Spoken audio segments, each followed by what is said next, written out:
네, 크롱님들 반갑습니다. 박종환 작가입니다. 주말을 기점으로 비트코인이 반등 움직임을 보이고 있습니다. 하지만 아직까지는 추세 전환에는 성공하지 못하고 있는데요. 과연 현재 상승세를 계속해서 지속할 수 있을지, 이번 주 어떤 변수를 가장 주목해야 할지 점검해 보겠습니다. 네, 오늘 영상이 도움이 되셨다면 구독, 좋아요, 댓글, 알림 설정 정중히 부탁드리겠습니다. 네, 먼저 거시경제 이슈부터 살펴보겠습니다. 이번 주는 거시경제가 그 어느 때보다 중요한 한 주다, 이렇게 볼 수 있는데요. 우선 금리 상황부터 한번 살펴보겠습니다. 시장이 반등하고 있는 핵심적인 이유 중에 하나는 12월 금리 인하 가능성이 높아졌기 때문인데요. 존 윌리엄스 뉴욕 연은 총재가 칠레 중앙은행에서 주최하는 행사에서 추가 금리 조정 가능성이 열려있다, 이렇게 언급하면서 시장이 반등에 성공을 했습니다. 특히 두 가지 측면, 물가와 고용에 대해서 구체적으로 언급을 했는데요. 먼저 물가의 측면에서는 트럼프 관세의 인플레이션 영향이 기존 예상치보다 절반 정도 낮아진 0.5에서 0.75%포인트 상승 효과가 될 것이다, 이렇게 재평가를 했고요. 고용에 관해서는 시장이 더 주목을 했는데요.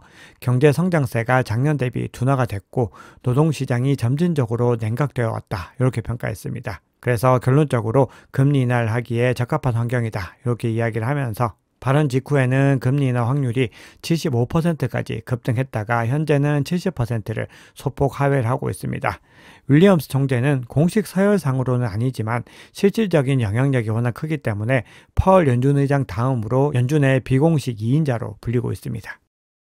네, 그리고 윌리엄스 연은 총재의 고용과 물가에 대한 발언이 사실인지를 이번 주에 일정 부분 확인할 수 있는데요. 이번 주는 뉴욕 증시가 추수감사절로 인해서 거래 기간이 짧지만 그럼에도 물가, 소비, 노동시장을 아우르는 핵심 지표들이 일제히 발표되는 한 주입니다. 그래서 결과에 따라서 변동성이 크게 발생할 수 있는데요. 특히 중요하게 봐야 되는 것은 한국 시각으로 화요일과 수요일 밤까지 발표되는 지표들을 좀 중요하게 보셔야 됩니다. 화요일에는 소매 판매와 생산대 물가지수가 발표가 되면서 물가와 소비에 대한 지표를 확인할 수 있고요.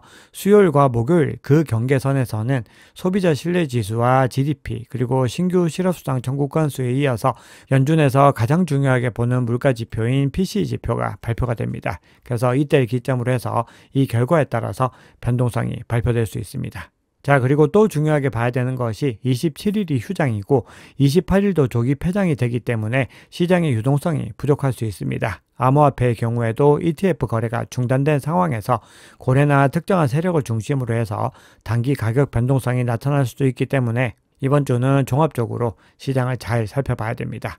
네, 그리고 미 재무부의 일반 계좌에서도 잔액이 감소된 움직임을 보였습니다. 그만큼 시장의 유동성을 투입하고 있다는 의미로 해석할 수 있는데요. 과연 이 추이들이 시장을 본격적으로 살려낼 수 있을지도 계속해서 살펴보겠습니다. 네, 현물 ETF 흐름도 간단하게 살펴보겠습니다.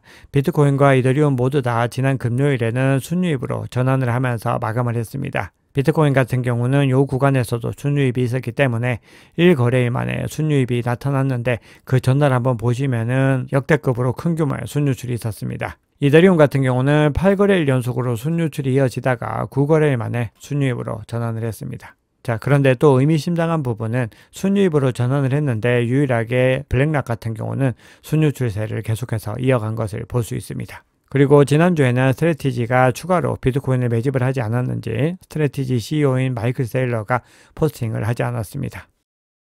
네, 그러면 온체인지표 통해서 시장의 상황 조금 더 깊이 있게 살펴보겠습니다. 지난 한 주는 올해를 통틀어서도 가장 공포스러운 주 중에 하나로 기록이 됐는데요.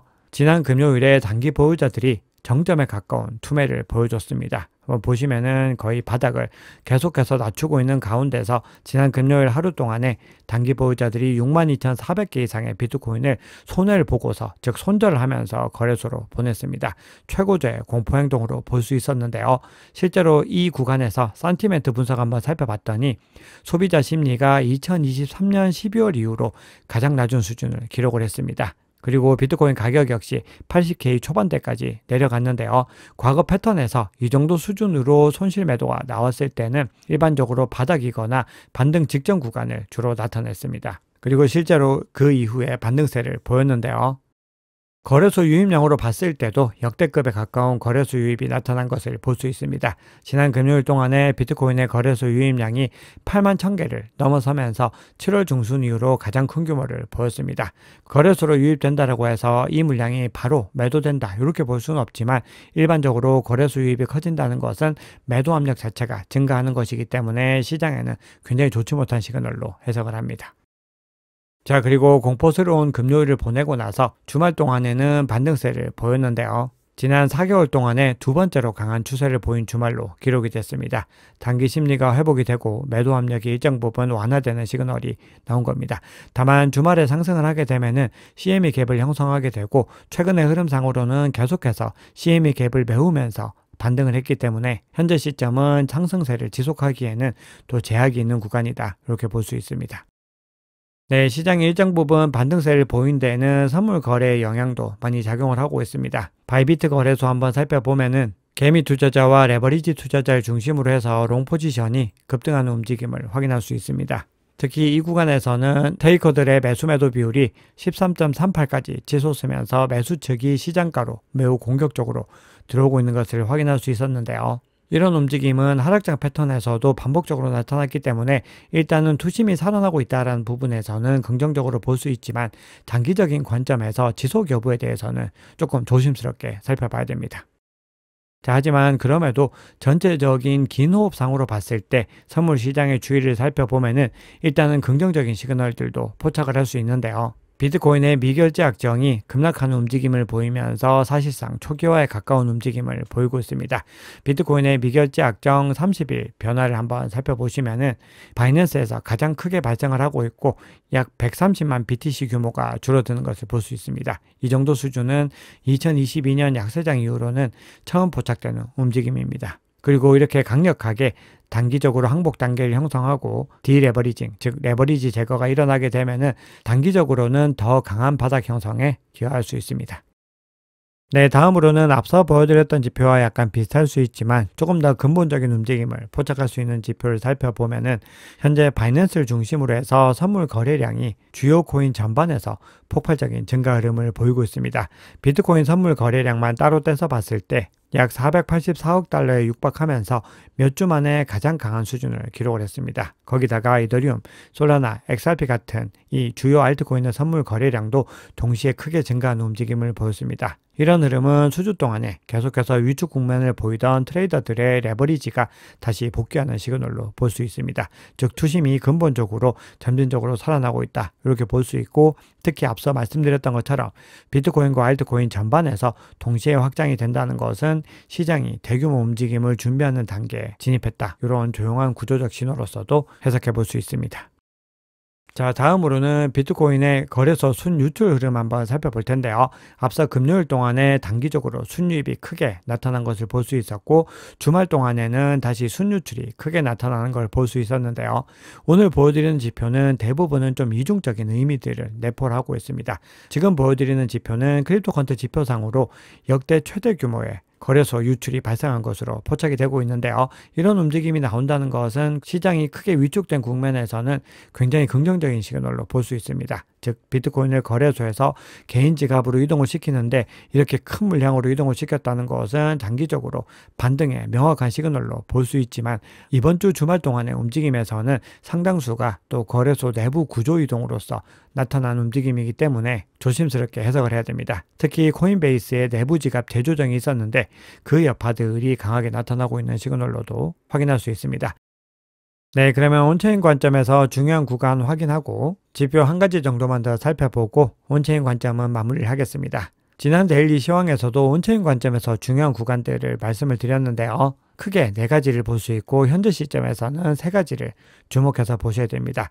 현재 가장 밑에 있는 가격은 전체 실현 가격이고 실질적인 실현 가격, 즉 시장의 실제 평균 가격은 81.3K로 표시된 이 녹색 구간이고 81.3K에 형성이 되어 있습니다. 지난 금요일에 이 구간을 일시적으로 하방 이탈했다가 다시 반등에 성공을 했습니다. 자, 그리고 현재 시점에서 가장 중요하게 봐야 되는 것은 이 주황색으로 표시되어 있는 활성 투자자들의 평균 매입 단가, 즉 실현 가격인데요. 87.1K입니다. 오늘 오전에 87.1K를 상방 돌파를 했다가 주봉 마감 직전에 다시 하회를 했기 때문에 역시나 시장을 긍정적인 기조만으로는 보기 어렵다. 이렇게 볼 수 있고요.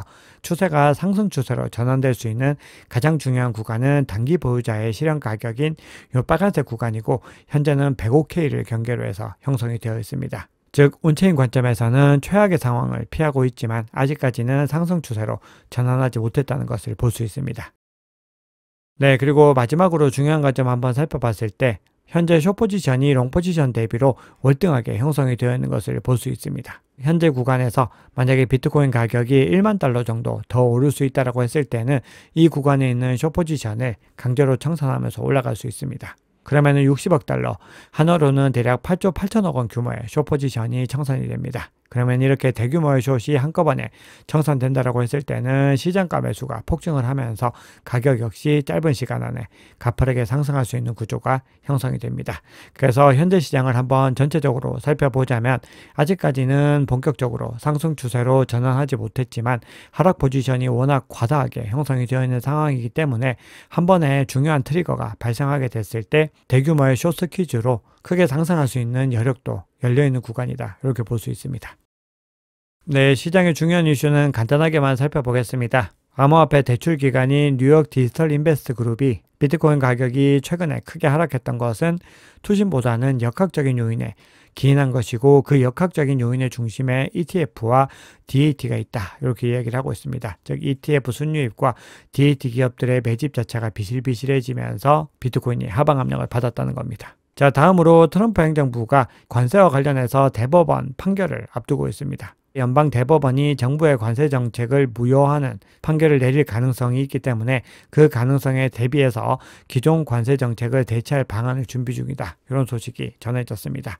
자, 다음으로 도이체방크가 1.15억 달러 규모의 스트래티지 주식을 보유하고 있다. 이런 소식이 전해졌습니다. 결론적으로 지금 시장은 단기 유동성과 정책 불확실성으로 조정을 받고 있지만 그럼에도 중요한 핵심 주체들의 지속적인 축적은 유지가 되고 있습니다. 즉 매도하는 수요들도 많이 나오고 있지만 그 물량들을 또 상당한 부분들을 받아내고 있는 주체들이 있는데 이 주체들은 지금까지 시장을 주도해왔던 어떤 단기 세력들이 아니라 장기적으로 이 물량들을 가지고 가려고 하는 주체들이기 때문에 현재 위기 상황들을 잘 해결하고 나면은 더 건전하게 중장기적인 상승세가 이어질 수 있다. 이런 조심스러운 결론을 내려볼 수 있겠습니다. 네, 그러면 바이낸스 CBD와 코인베이스 프리미엄 지표 한번 살펴볼 텐데요. 먼저 바이낸스 CBD 상으로 계속해서 매수의 움직임을 이어갔던 갈색고래가 물량을 계속해서 던져내면서 현재 시점에서는 관망의 흐름을 이어가고 있습니다. 그리고 갈색고래와 함께 매수의 흐름을 이어갔던 가장 작은 규모의 주황색도 현재 시점에서는 물량을 던져내고 있습니다. 그런데 보라색과 빨간색이 점차적으로 고개를 들면서 전체적인 주문량에서는 매수세가 점진적으로 나오고 있는 것을 볼 수 있고요.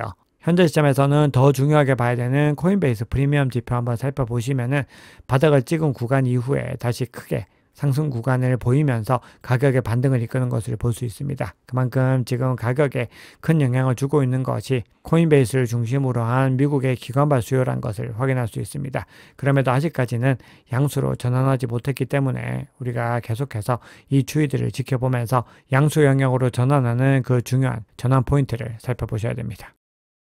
네, 비트코인 차트 한번 보겠습니다. 현재 비트코인 가격은 87K를 사용했다가 다시 87K 아래로 하회를 한 상황입니다. 그럼에도 지난 금요일 대비로는 가격이 크게 반등한 구간에 위치를 하고 있는데요. 앞서 말씀드렸듯이 전 거래일에 85.2K로 마감했던 CME 비트코인 선물이 오늘은 88.2K로 시작을 하면서 대략적으로 2,970달러 정도의 갭이 발생을 했습니다. 만약에 시장이 거시경제 이슈로 인해서 추가적인 조정을 받게 된다고 했을 때는 85K 초반대까지 메우고 갈 가능성을 염두에 두셔야 되고요. 더 중요한 것은 핵심적인 구간을 회복하는 건데요.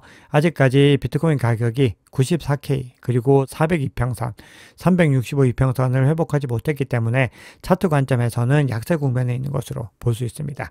그리고 앞서 보여드렸던 온체인 관점에서도 아직까지 단기 보유자 실현 가격을 회복하지 못했기 때문에 중요한 변곡점을 회복하지 못했다. 이렇게 볼 수 있습니다. 현재 RSI 상으로는 과매도 구간에 진입을 했다가 중립 구간으로 진입하려는 구간에 있고요. 그 구간 근처에 또 이평선도 위치를 하고 있기 때문에 이 구간을 상방 돌파할지 여부를 지켜보셔야 됩니다. MACD 상으로도 약세 국면이 굉장히 깊어졌다가 이 약세 국면이 점진적으로 약화되는 국면을 보이고 있는데, 이 흐름들을 이어가기 위해서는 이번 주 발표되는 거시경제 지표의 결과가 어떻게 나오는지가 중요합니다. 네, 오늘 준비한 얘기는 여기까지입니다. 여러분, 오늘 영상이 도움이 되셨다면 구독, 좋아요, 댓글, 알림 설정 정중히 부탁드립니다. 지금까지 박 작가였습니다. 감사합니다.